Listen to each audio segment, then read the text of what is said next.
Today, I will talk about the feature that YouTube has added. Officially, this feature used to be paid, and you could use it only if you had a YouTube paid subscription.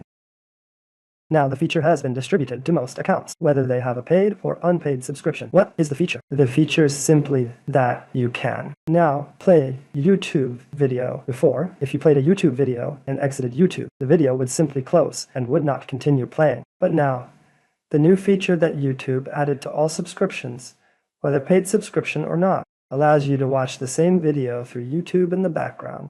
That means even if you exit the YouTube app, the YouTube video will keep running in the background, and you can still see and listen to it. So how is this done? Let's go to the YouTube app, for example. I want to listen to this video. Let's open this video like this.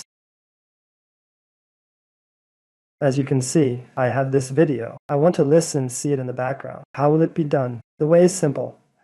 I will place my finger on this video and drag it down like this to make it, as you see here. The video minimized to a small screen at the bottom so I can see it in the background. Then I will press the square button in the middle, the circle in the middle. We press it like this. As you see here, the video is currently still running for me in the background. And now I can switch to any other app, whether it's Facebook, YouTube. Yes, you can use any other app. For instance, I opened Facebook. As you can see here, I have Facebook open and the YouTube video is still running. It's simple. This was the method in short on how I can play YouTube video in the background. Now, God willing, this video will end, and see you in the next video. Peace, mercy, and blessings of God be upon you.